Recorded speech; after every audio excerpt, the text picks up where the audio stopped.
Shooting it raw? Yes. Shooting it raw.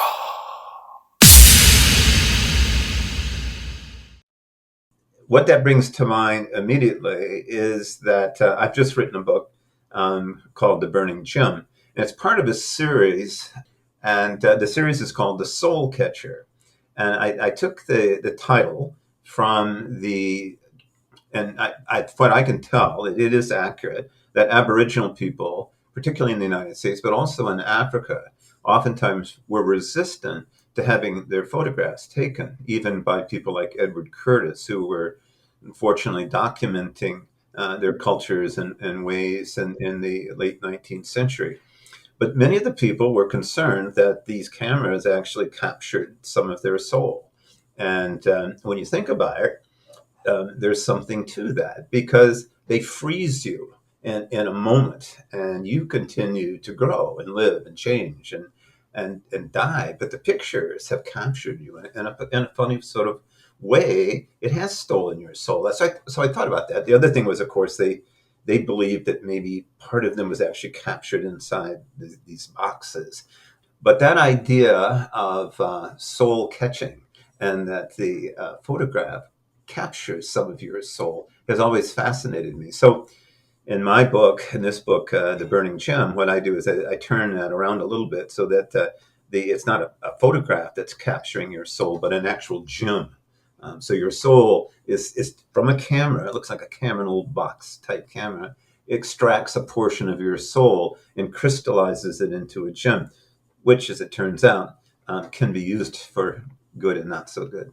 But that idea of a photograph, that idea of freezing time, even now, I mean, this is transient, people are going to watch it, but it's there. And then, it'll stay there in some form indefinitely, which is both intimidating and interesting.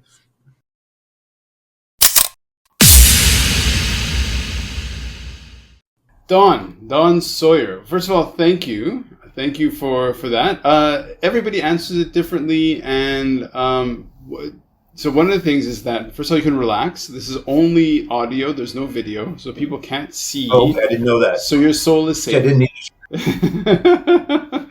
Don, look, I'm here to, already from what you've said and from what I can see, I'm fascinated. Yeah, so like, where in the world are you right now? Literally. I'm in St. Catharines, Ontario, which is in the Niagara region of Ontario, which is in central Canada. Okay, very good. I'm from Montreal, so I've been to St. Catharines many times. And yes, and yes, I live in Hong Kong. Well, see, it's a global village that we live in. Yep. That's kind of what I'd like to talk a little bit about today, actually. Well, that is great. And so how the format works is I've asked you to send me 4 photos. By making the selection, you either consciously or subconsciously curated a conversation for us, which we will learn and we will kind of it's like an adventure. I haven't looked at the photos, so I don't know what's coming up, but let's dive in and see where we land. This is really great. Good to meet you. All right. Nice to meet you.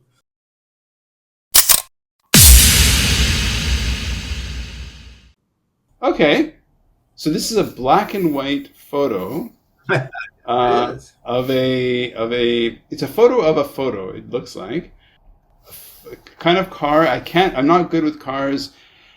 I don't know. It's probably a 1960s built cars, 50s, 60s.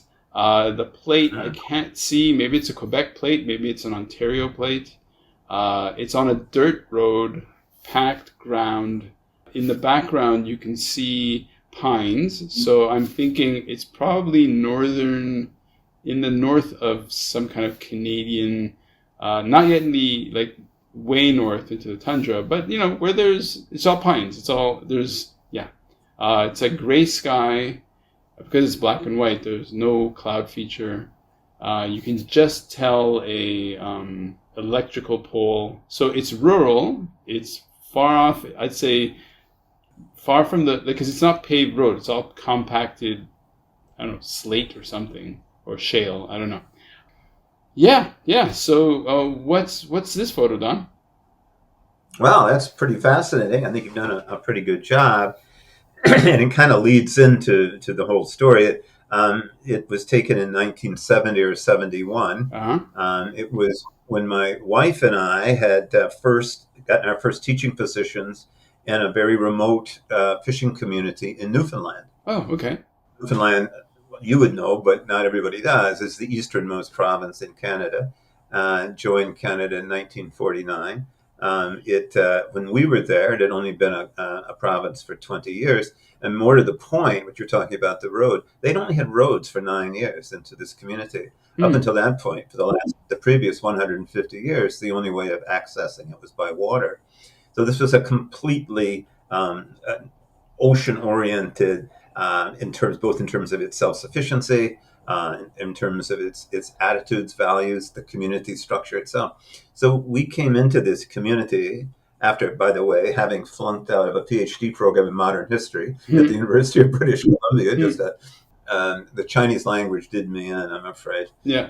But in any event, as an academic, what do you do when you're not in school? Well, you don't have any real skills. I mean, you can't lay bricks, you can't fix cars. So what do you do? So I started looking for teaching positions and worked my way east. And in those days, Newfoundland was pretty desperate. And so they hired me and my wife, who deserved to be hired because she actually knew what she was doing. Um, so this is sort of representing that first trip to this community that was from another time and Hmm. another place in many ways. It could have just easily been in Central Europe. I mean, the interesting thing was that this community had a foot in its traditions, but also modernity was crashing in on it because they also only had electricity for Hmm. about 7 or 8 years. So all of these things were affecting the community, and we were there to teach. And interestingly enough, and not surprisingly, education had not been valued in the community because what you needed to know to survive that you learned from your father, your mother, your relatives, how to build boats, how to set fish traps, how to kill and skin seals in the winter. Those were the survival skills that you learned, and really academics were irrelevant, Hmm. immaterial to the lifestyle. But this is changing really rapidly. And so when we got there, in fact, it turns out we didn't know that at the time, of course, but the superintendent of schools had brought us in sort of as change agents, at least to facilitate change in the community. And it was a marvelous 2 years. The people were welcoming. The kids were amazingly open to ideas.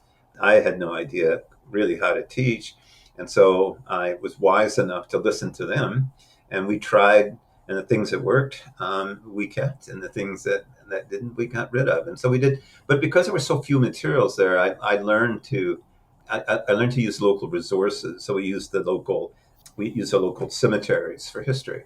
Oh, wow. Yeah, and to like find out attitudes, public attitudes, we developed questionnaires that we distributed to the community, and one of them, and of course, the students got to choose the questionnaires, and one of those was, do you think um, sex education should be taught in schools? Well, that doesn't seem all that controversial, but this was 1970 in a remote Newfoundland community, and the school was a Salvation Army school. Okay. So there was a number of issues that sort of made it dicey. But when they proposed this as a serious question that they seriously wanted to know the community's opinion on, I had no choice. But I said, of course, go for it.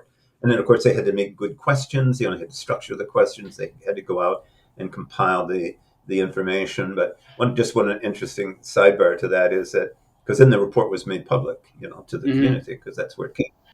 That I had a call. My principal said, Don, um, the captain, the Salvation Army captain, would like to talk to you. Well, it turns out, I don't think I knew this at the time.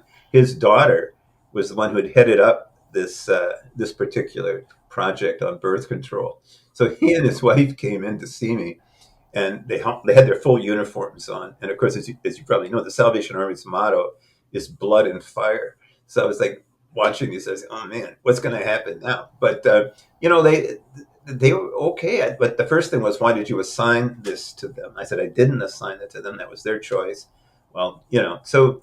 But that was all part of learning and learning how to teach and learning how to be a resourceful teacher, learning how to respond to kids, and it really shaped me in many ways. But also to be, since this is part of a series, and I should probably move on. This was sort of our introduction, I think, to being in a place that was fundamentally culturally different from what we were familiar with, and realizing that there's lots of ways of being in the world, and ours is only one of them, not necessarily the best. Right. I mean, the things we learned there in that community were remarkable.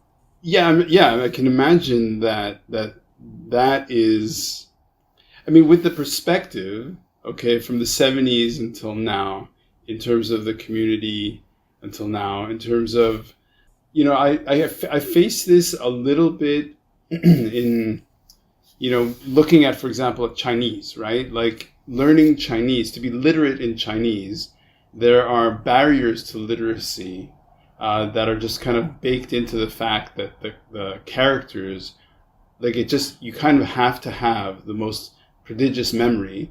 Yeah, it's just a thing that you train, right?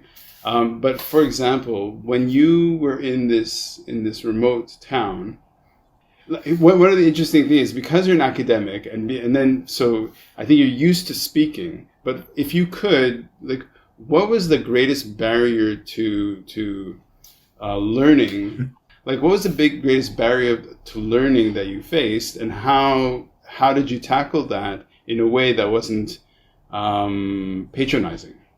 Well, first of all, I think I went in with humility, and if I hadn't, that would have been a death knell. I didn't go in as an academic. I went in as someone who was genuinely fascinated and genuinely interested and committed to doing the best I could. But I didn't know what that really meant because I never taught before. And oddly, probably the biggest initial problem was understanding the dialect. It's a very strong dialect in that part of Newfoundland. And I actually had one kid who we became quite good friends later, Gerald. And somebody would say something, and I'd look at Gerald, what did he say? And oh, geez. So he said... But I didn't go in there. I mean, I went in there with the idea of, okay, this is who I am, and this is my background, and I'm really excited to be here. But I'm going to tell you right now, I don't know a lot about teaching, but together we're going to have some enjoyable times. And they had come from a very traditional educational background, as you can imagine. That was utterly irrelevant to their lives, which is part of why nobody went to school. And so I understood enough to know, and I learned, and it was affirmed pretty quickly, that if I could make what was going on in the classroom enjoyable, relevant, and affirming, I was going to be pretty successful most of the time. And those kids, to affirm their culture by going to the graveyards and seeing what their histories were. Maybe there was a cluster of drowning deaths in 1873. And they would go talk to their grandparents because they didn't know. And it turns out that there was a winter storm that sank the schooner Maria Jane, and wow, what would that have been like? Or one I remember specifically said, drowned while crossing the ice. Well, those people, they had no access to hospitals other in the winter, other than over the ice. It was a 4-hour trip to Twillingate over the ice. You can just imagine. And to me, I was awestruck by this, and they were too in some ways, because those sort of memories die quickly, and so we made that the center of what we did. And again, they when things like if we don't have materials, we'll find the materials, and they were so willing, because they had come, I think, from a pretty rough, a pretty strict background. They were so open to new ideas and trying new things, and so they. Yeah, it was. And the other thing is, wait. No. I have to stop. I have to, like, with all due respect. It's all good. Because the thing is, okay. the conversation really screams by fast, and we're just kind of tapping into these different branches, and we need to go through to the next photo. And you're gonna edit this. No, of course not. Okay, I didn't know, because I'll shut up. No, it's not that. No, it's all about, look, we're having a conversation. It's less of a lecture and more of an exchange. And so as we're speaking, behind you, it says Don Sawyer Books. So you've written Yeah. some books. And so before we go Yeah. on to the next photo, please, Yeah. what's the title of your latest book? The latest book is called The Burning Gem, and it's urban fantasy. Yeah. I mentioned later when we were earlier when we were talking about So, photography. It's yeah. about. I think it's an exciting book, but it also raises some issues about the kind of divisions that are tearing the world apart, Okay. and what we can do to maybe attack this. Right. And just because maybe it's my listening, my hearing, is it the burning gem, GEM, or? Yeah, yeah, like Jewel. Yeah, got it, got it. Okay, A sequel. It's called The Tunnels of Buddha, and okay. that's where in Budapest. Oh, nice. Okay, we will get to there as well.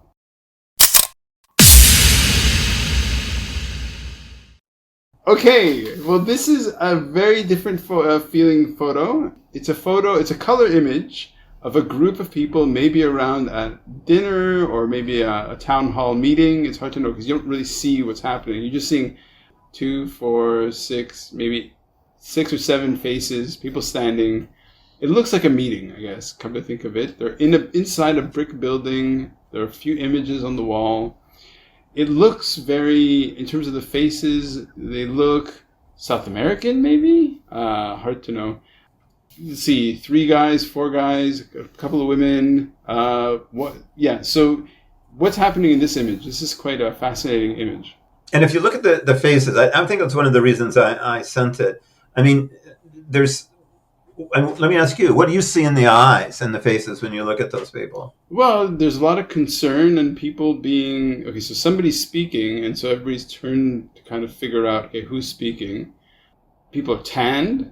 People, they've been outside. They look like salt of the earth, hardworking people. Yeah. Yeah, I mean, there's concern. It's a serious conversation, serious exchange. Determination that these people have been there. That I was riveted. This was in Nicaragua. I went down to look at the literacy campaign that the Sandinistas initiated after the Civil War in 1989. This would have been around 1985 or 84, and part of that we went out to many rural communities, and this was an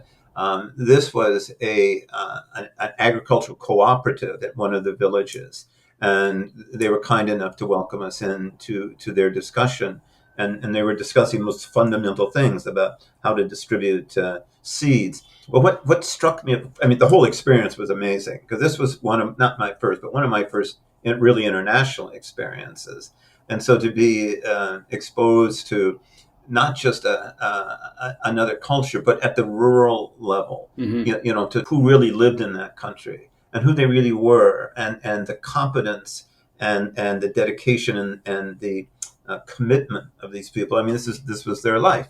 This is how they lived, and we were so privileged to be able to share that and have that shared with us. And because it wasn't like going to a 4-star hotel, man, let me tell you, it sure wasn't. I mean, we were like in really basic conditions there, but that was because that's the conditions people lived under. Mm-hmm. And to see the courage these people showed and the determination was really, for me, it helped spur me into wanting to know more about international development, learning more about different cultures, understanding that there's different ways, again, of being in the world, and beginning to appreciate those differences rather than look on them as somehow better or worse. So this was a real change moment for me. This particular that experience, Mm-hmm. and to see the dignity of these people as well. I think that's the other thing I remember, that the dignity in their faces. These people aren't crushed. They're not destroyed by their poverty. They're working through it, and they maintain their integrity and their dignity doing it. I just really brought that away. That poverty does not equate with powerlessness Sure. at all. So in this case, I mean, it's like, so in terms of their socioeconomic status, like these are all sort of at the bottom of the economic chain? Are they in villages that are just themselves economically depressed?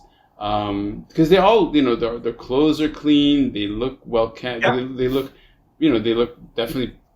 They don't look like they're. It's not like the poverty that you'd see, like the intense poverty that you could see in, say, the Philippines or India or other places where the poor are like visibly like, okay, these people are hurting. Whereas these people, they're nicely dressed, I assume hardworking. So what exactly was this meeting for? You said it related to seed distribution? Yeah, I mean, I think this particular one was a coffee, come to think of it, a coffee cooperative. And so I mean, there was sort of a weekly meeting Mm-hmm. where and these were campesinos. These were, as you say, workers. They weren't administrators. They weren't merchants. They were people who worked in the coffee fields, and planted and pruned and picked, and they showed us how they dried them, and of course, so we learned a lot about, for example, fair trade and the Mm-hmm. importance of, how much did they make for this. And at that point, in those days, the Nicaraguan government was, I felt then and still feel now, we're making real efforts to help help alleviate the poverty, to find real markets for and fair markets for the agricultural goods, to encourage this kind of community-based organizing, to provide the inputs necessary to increase productivity, to improve housing. There were a lot of really exciting things going on then. Unfortunately, that hasn't worked out as well in the end. But at that time, there was a lot of hope, a lot of spirit, and these folks were part of it, and they looked forward with determination, and they weren't they didn't feel sorry for themselves. Right, right, no, of course. But okay, so the podcast is really about this idea that we're given, or not given, we have a selected number of seconds of consciousness of life, and how do we spend our time? How do we make sense of our lives? How do we make every second count, right? And Mm-hmm. so in your case, what I see is newly married, you go off to Newfoundland, which is end of the world, turn left. There's barely a road, Oh, and right. and then this next image is going down to this humble community in Nicaragua. So why is that? Like, why is it that in the way that a person could turn out, you turned out in this way? Well, that's an interesting question, because in between this, I worked in Native Indian communities Mm. in British Columbia, Amerindian, at first in Lytton, in the Clatmoosh community, in a school. And again, being exposed to a whole different way of being in the world, different cultures, different attitudes, different values. And then later I went on to work on an abandoned church on a reserve in British Columbia with adults, where again, I got a whole nother perspective and a whole nother set of realities. I think I find it so incredibly renewing and so incredibly challenging. I mean, to just sort of see, wow, um, you know, um, the whole idea that ours is only one way of being in the world. I'm just paraphrasing this, and there's all of these others, and all of them can contribute to the richness of who we are and Mm-hmm. what we do, what we think, and how we act, and each one of the cultures I've engaged in has done that. So I mean, you can't ask for much more than that, and so you continue to seek it out. It's like, wow, bring it on. And so I guess so I wanted to go down and see what was going on in Nicaragua. I didn't know what to expect, but of course, as often is the case, it exceeded any expectations I did have. That, man, these people are amazing. So your trip down, was it under an organization, or was it just as a private sort of Yeah, citizen, or? yeah. There was an organization out of the states, and for the life of me, I can't think of the name right now. It was affiliated loosely with the Highlanders Center. Anybody who knows the Highlanders Center, that's a very old progressive organization located in Tennessee, and they have promoted racial equality. I mean, we're talking now from the 20s and 30s. We Shall Overcome was written at the Highlander Center. Mm. Anyway, and they had, and I can't remember the other, but anyway, it's an organization, academic organization that offered people this opportunity to come down and look at the literacy campaign. And I was working in adult literacy at the time, so this was a natural fit for me. And to see again the brigades of young people going into the villages to introduce them to basic literacy was amazing, astounding. And they actually managed to reduce literacy from like 40% down to 20% in just a few years. So it was really exciting and invigorating. Reduce illiteracy or reduce literacy? I say literacy, I'm sorry, I meant illiteracy. But after the revolution, almost half of Nicaragua was illiterate. Oh, wow. And with their literacy campaign, they were able to dramatically reduce that by about 20, 25, 30%. Okay. Well, because you said 20 to 30%, I'm going to use that as the, first of all, great photo. I mean, people can see the photos either on YouTube or on the website. It's a great snapshot. I mean, did you make the photo, or who made the photo? I guess I did. I don't even remember. It's kind of funny. I lost my glasses the very first day I was in Managua. So I never had my glasses. I couldn't really see what I was taking. So the ones that turned out, I'm really happy. It's a great photo.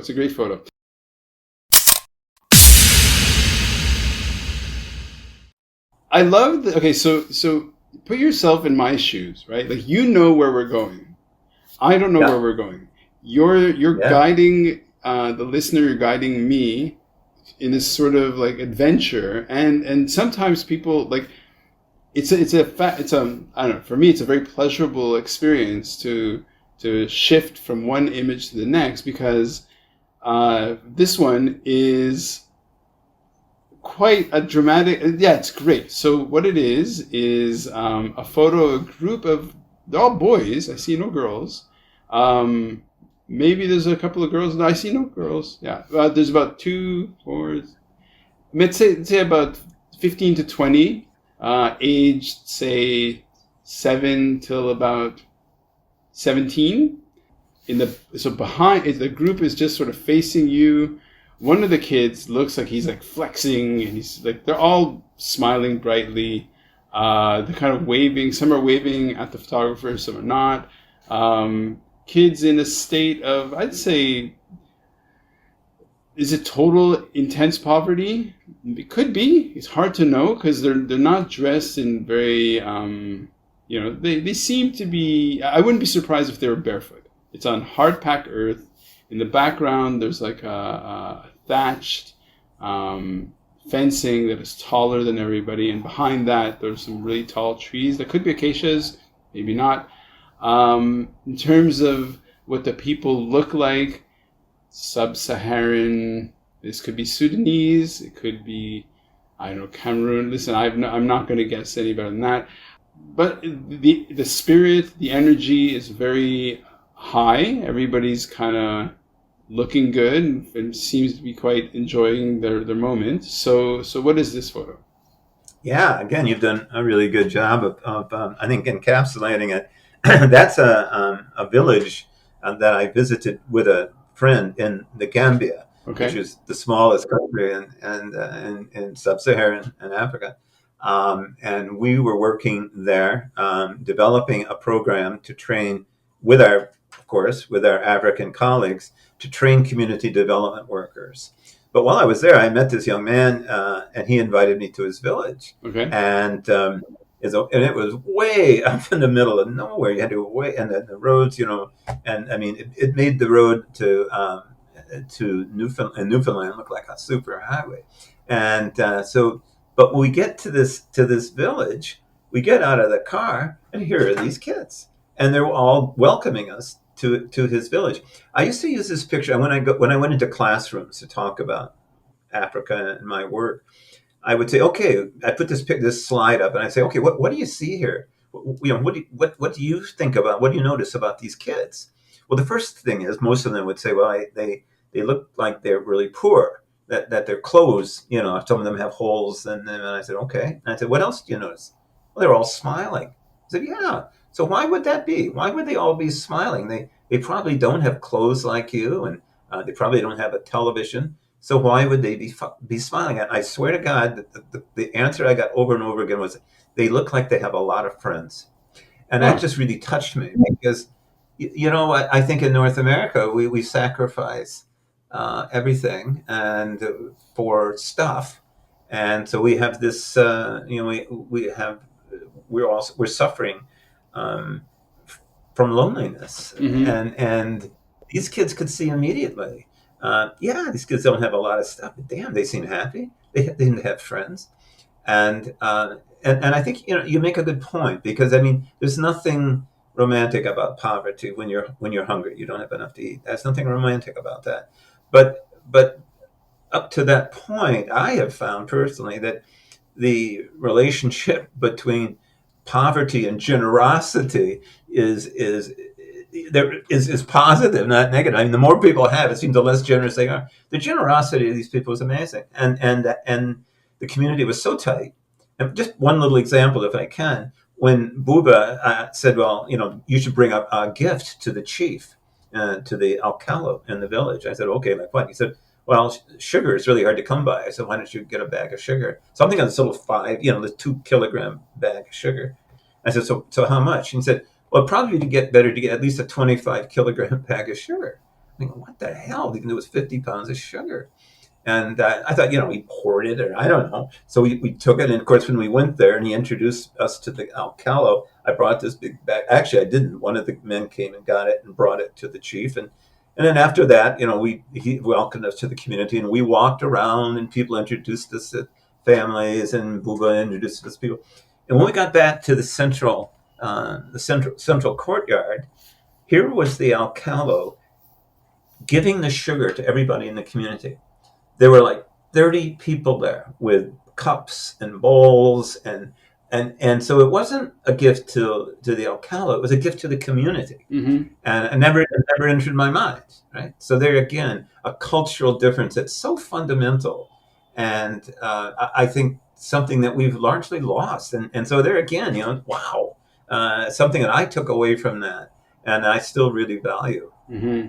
If I can just insert a little observation from my side. So, one of the things about Canada, it being so cold, is that it's a lot of, well, in the summer, it's fantastic. So, everybody kind of goes ecstatic and goes outside and really, really like being from Montreal.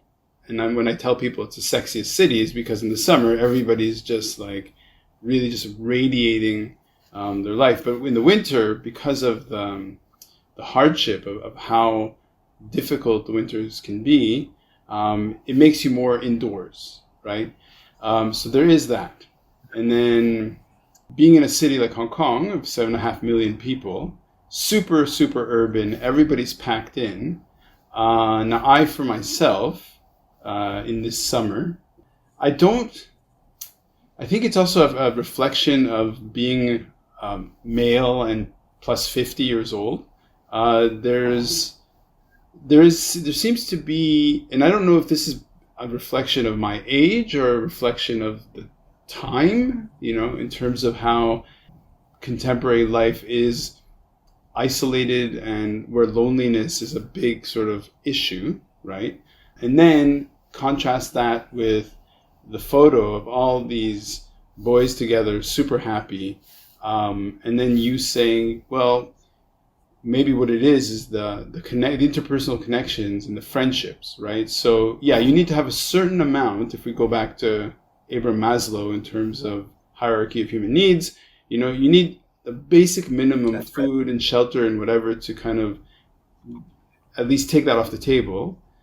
And then you had mentioned this sort of, I don't know, crisis or epidemic, and these are words that I'm using, of loneliness, People are talking contrasted. about epidemic.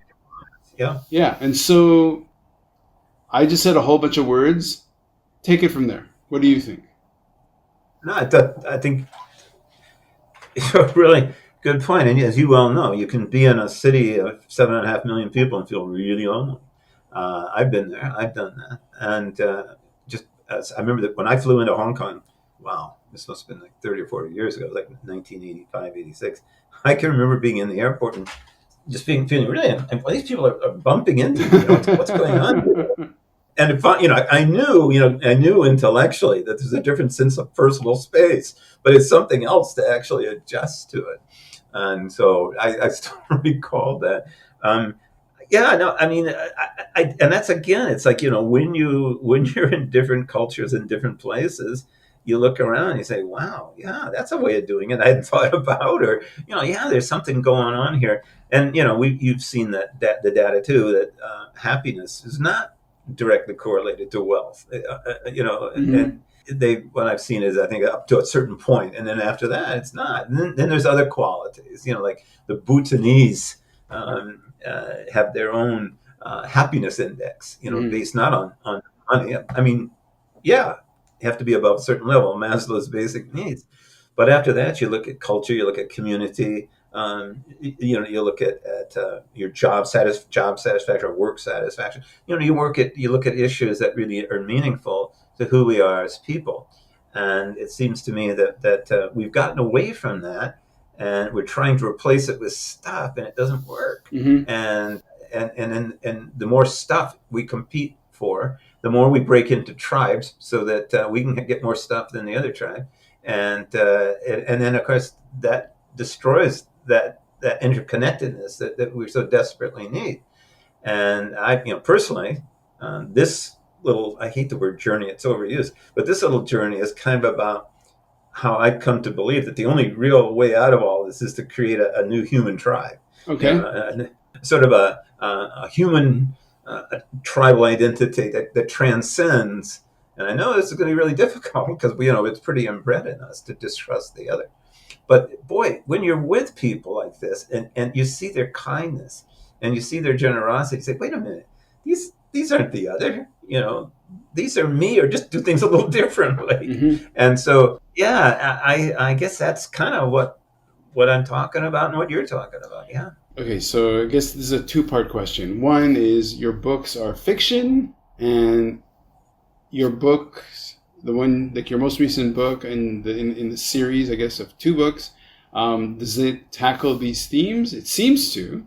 I think it does. It's like I'm basically kind of asking the question: are we so unevolved as a species that when we face difficult questions, like climate disaster, things like that, that all we can do, the best we can do, is fall back on tribal identities and these sort of inbred distrusts of the other. I mean, have we not evolved any farther than that? And then I'm thinking, well, I think it's more than that. I mean, I think I don't mean this in a mystical sense, but there are forces at work that actually benefit from dividing and who profit from competition that even when it doesn't benefit people, much less humanity as a whole. And I think we need to look at that. And so in this particular case, yeah, it's a fantasy, but it's also an allegory. Who are we, and what do we draw on to fight this tendency toward division and divisiveness and hatred and racism? What do we do to fight that?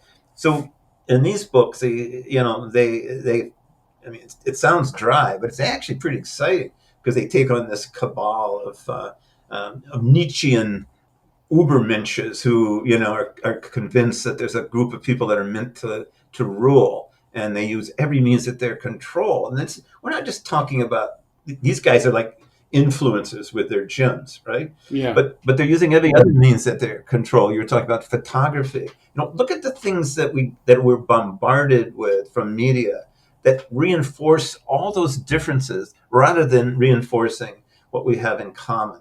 And that is something I'm trying to get at with a book like this, because these guys come together around things like love, and I mean that sounds corny, but they come together and loyalty and friendship, and that's what unites them in the face of a pretty formidable enemy. Hmm.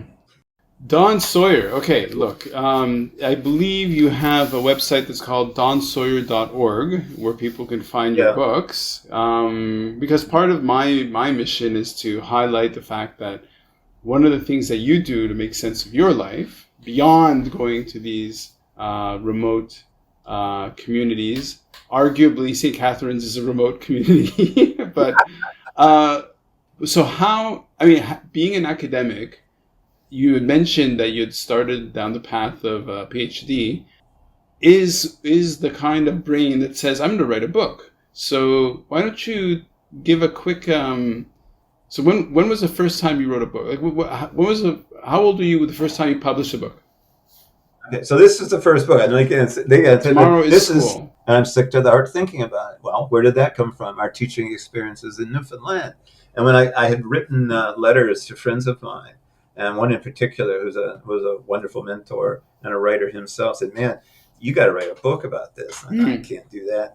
But I also felt I owed it to the community and to the kids. You know, this was a hell of an experience, and so unfortunately, my father was dying of cancer at the time, so we went back to be with him. But it gave me some time, Yeah. and I did write, and you know, I was writing longhand in those days on yellow legal pads, and I did get it accepted, and it did get, to my amazement, published, and then to my amazement, it became a Canadian best-selling book. And then, to my amazement, it started to be used in teacher training programs right across the country. So this was kind of a kickstart to my writing career. A friend of mine who actually went through a writing program and never could get anything written, and he said, "Wow," he said, "you're spoiled. You know, you got published right off the bat," and it's kind of true. But also from there, it's like this same friend of mine. He says what he wants written on his tombstone is, well, at least he got a book out of it. And so, I mean, a lot of what I'm writing is coming out of these experiences that we're talking about. Like the other one, I did a young adult novel based on my experiences working in a native high school Hmm. uh, where the rivers meet. So I wrote several kids books, and they're based on horrible experiences I had with a teacher when in grade two. Boy, you can always get revenge with writing. And I told those stories to my daughters when they were young. So they gave me one Christmas. They gave me a really neat little notebook, and they said, "Okay, Dad, you got to write down all the Miss Flint stories and then get them." And that's what I did. So it's just been a parallel to my life. You know, it hasn't, which is a really good thing, because if I tried to live on my writing, we would have been dire straits. Hmm. Well, Dire Straits, great musical reference. Yes. Don Sawyer, very musical name. And look, as I'm saying this, I'm looking at this photo in the Gambia of all these kids smiling and waving, looking warm, about to have their distribution of raw sugar. I'm Sure. sure sugar. Listen, it's an important when, especially when your caloric content is low. Having raw sugar is a huge boost. But let's move on to the next photo. Okay.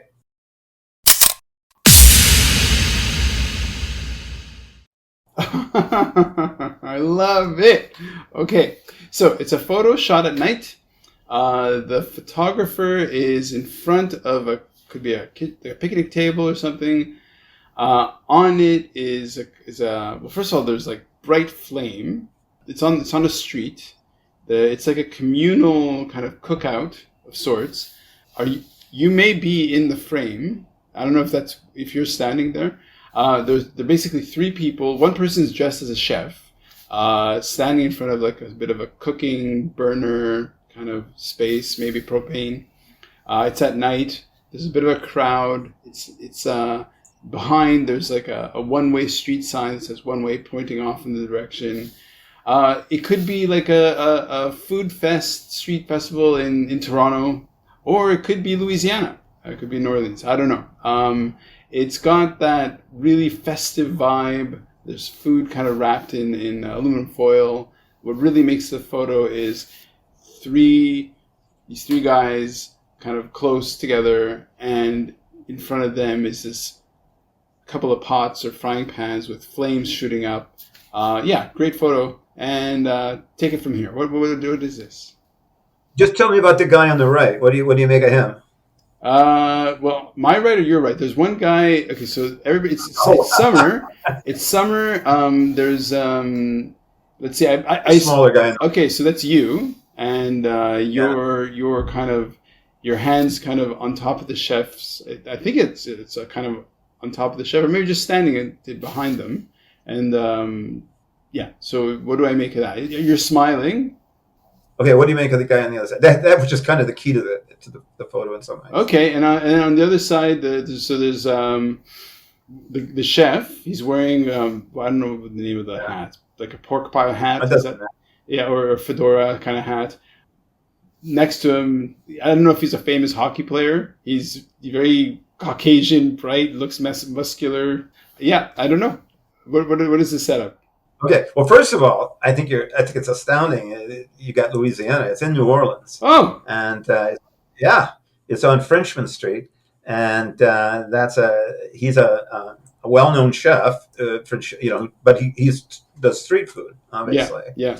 The guy I'm with there is Art Napoleon. Art is a Cree Indian, Mm-hmm. as you know, northern Canada, and he's the star of a show last night after 7 years running. It's called Moose Meat and Marmalade. And but the point I'm trying to make is that Art is a wonderful culture broker. He grew up in a Cree community in northern BC, speaking only Cree until he was 5. So he's really immersed in those cultural traditions, and he's done a wonderful job not only of maintaining those, but also explaining them and sharing them. And with his television program, Moose Meat and Marmalade, where they literally go all over the world, looking at he's sort of the bush chef, and he's paired with a classically trained British chef, Mm. and so they go to native communities, Aboriginal communities, but they also go to Paris and places like that. It's a wonderful show, and it's now airing in 14 countries. But the reason this is sort of part of that whole story of how you can combine these cultures together. A guy from a remote northern community in British Columbia, a chef, a black chef in New Orleans, and then just kind of this random white guy, but all in this wonderful mix of Mm-hmm. New Orleans. Yeah. It's a gumbo of sorts. Now, look, I have to interrupt Yeah. because, okay, so there's a movie that I don't remember the title. I think it's called The Indians Who Rocked America or something like Oh that. yeah. And Yeah. so it's a documentary of the roots of rock and roll.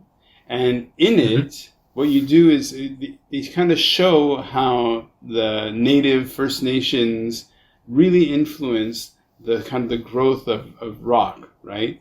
And Mm-hmm. so part of that ties into Louisiana, to New Orleans, Mm-hmm. showing how Absolutely. the blacks of New Orleans of Louisiana are really mixed with First Nations.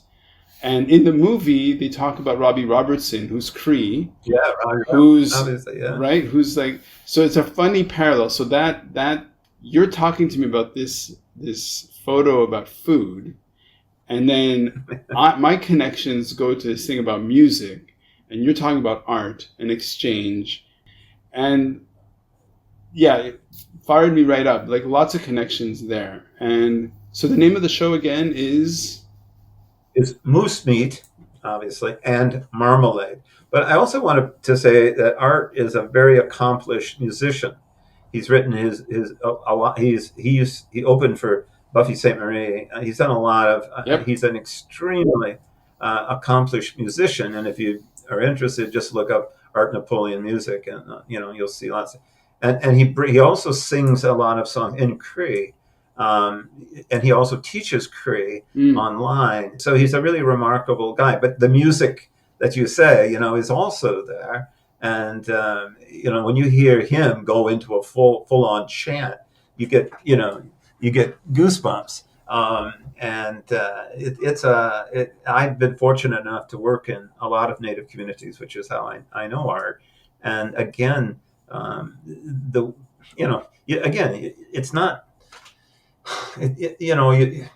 I'm afraid we're getting to a point where we're romanticizing that these are people with in many cases, with perspectives that we don't have. In many cases, they don't. I mean, it's like anybody, right? Any group Yep. of people. Some of them are very wise and very thoughtful, and some aren't. So, Art's one of those that really is, and he's one of these guys that also brings it together in his music, in his day-to-day life. He lives, he went through the full Sundance, 4 cycles.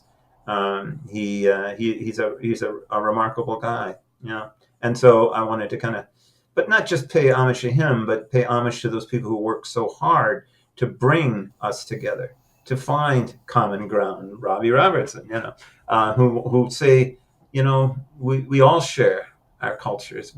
That's what we do. That's the way we enrich ourselves. That's the way we grow as a species.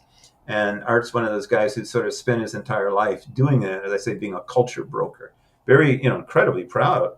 And he's living up north. He hunts. He's an expert hunter. A lot of on the show that they would actually go out and shoot the game, and then he would show how to prepare it. So he's teaching his knowledge and his way of being in the world, at the same time of being able to live in that larger world. And to me, that I think is this example we need to strive for, to be proud of our own backgrounds and our own cultures, but also understand that that's just one of many. And that, ultimately our survival depends on finding ways to getting beyond us and them, and start, talking about a largest group possible. Mm-hmm. Yes. And on top of that, I'll ask, so as a thinking, reading human, what have you learned? Have you explored the world of neurobiology? Like, for example, in terms of the neuroscience of what us and them looks like, and why that happens, why those kind of reflexes kick up. Because what's really interesting in this conversation, at least, is that you seem to, for 50 years, at least, have tackled this kind of question of, well, what is experience, and why is it that my experience, or your experience, like one's experience in BC could be connected to Newfoundland, which could be connected to Nicaragua, and the Gambia, and now, the States, New Orleans, which is a very unique life experience. So why don't you talk about where did this epiphany come from? Well, first of all, I'm really glad you brought up what we're learning. We're learning more and more about how our brains work, and one of the guys I'm reading right now that I like a lot is a guy named David Sampson, who's an evolutionary biologist, and he's done a lot to document. Right through our DNA, that there is probably a inherited tendency to be distrustful of those who are different from us. Yep. There was a Canadian anthropologist on CBC years ago, and he said, those tribes that saw strangers and said, oh, look, new friends, let's have them over for dinner. Well, they're probably not in the gene pool anymore. And unfortunately, I think that's quite true. And so, this is an impulse that may have served our survival well over the 1.8 million years of us kicking around, but it's utterly dysfunctional now. So I don't, I was no different than anyone else. I grew up in a suburban American home. The difference was, I think, that for reasons that I don't fully understand, my parents, through the church, brought in people from different cultures. I can remember a guy from Sudan. There was an East Indian guy come over for dinner on Sunday. We'd have these long discussions. And so there was, there were people into the house. It wasn't just, and I can remember thinking, gee, it's an interesting world out there, and I guess that influenced me more than I'd thought until you just mentioned that. I think that's quite interesting because I hadn't really thought about that too much. But I just was fascinated by different, like when I went to university, Michigan State University, I started, for whatever reason, I took a course in Chinese history. I said, wow, this is crazy. I didn't know this was out there. I didn't know anything about these guys. They've got this 5,000 year history and nobody told me about it. How did that happen? So you get more into that and you get into philosophy and say, hey, they've got a worldview. It's pretty cool, and it's worth really considering. And what, and then of course, when you have these wonderful experiences like I've had where I'm working with colleagues, I'm not passing through, like I'm not going to a 5-star hotel in Banjul. I don't know if they have any in Banjul, but anyway, I'm working with colleagues and going to their homes for dinner, and I'm meeting their kids, and so you come to realize that we've got a hell of a lot more in common than we do that keeps us apart. And it's not a matter of saying, well, I think that's the moral way to see it. It's just the way it is. And I think if you're at all open, and if you're at all, if you have the capacity to get beyond your, I guess, tribal instincts, you can't help but see it. I mean, it's just in your face. It's just a different, let's find what we have in common and celebrate those rather than, circle up the wagons and fire at the ones who aren't like us. And I mean, we've been doing this for a long time. As you know, lots of Aboriginal names of Aboriginal groups actually mean the people, right? Like Inuit means the people. By definition, everybody else is kind of the not people, right? So we do it the right way and they do it the wrong way. So it's not just us, I mean, us being Anglos. I mean, it's everywhere. But you can see in a country like the Gambia, where you've got 9 tribes living together, tribal groups, ethnic groups working together, and doing pretty damn well. Or Ghana, where you've got 23, 24 groups and get along, fairly well. You realize it doesn't have to be constant conflict. And to be fair, those divisions are exploited politically, just like they are here. And people from out, tribal affiliations are very important, and all of those things are going on. But you realize that they don't have to go on. We can be different. And if we can just sort of look beyond ourselves and see that there's so many wonderful ways, and to learn from each other. That's the other thing. It's not like it's like you're giving up something. You're gaining so much by seeing the world from another perspective. I just Wade. Wade Davis, the anthropologist. No. Do you know him? I got this up on my wall here. He says the world in which you were born is just one model of reality. Other cultures are not failed attempts at being you. They are unique manifestations of the human spirit. And I think that I just the way it is. And if you're, as I say, if how can you not go to that meeting in Nicaragua and not see the nobility, see the pride and the goodness in those people, and look at those kids in the Gambia. How can you not see their joy and see their happiness and understand that this is what we're all trying to be, and let's do it together instead of apart. Don Sawyer, listen, it's great. So the links to your website are going to be in the show notes, as are to your book or books. This has been really great. The conversations scream by, and I love the adventure and the tour that you took me on. This is great. Well, thank you for going along that trip with me. It's been a lot of fun. No, it's fantastic. And we live in an amazing world that a kid born in Michigan who ends up in BC, now lives in Ontario, is speaking to a kid who was born in Jerusalem, grew up in Montreal, and is now living in Hong Kong. Like, that is pretty nuts. Well, that's what we're talking about, right? Yep. We better get over it, because we're all one world, whether we like it or not. Absolutely. It's like these aren't aspirations; these are realities. Absolutely. Well, have a fantastic evening, and thank you very much. Thank you very much, Rand. I really enjoyed it. Shooting it raw? Yes. Shooting it raw.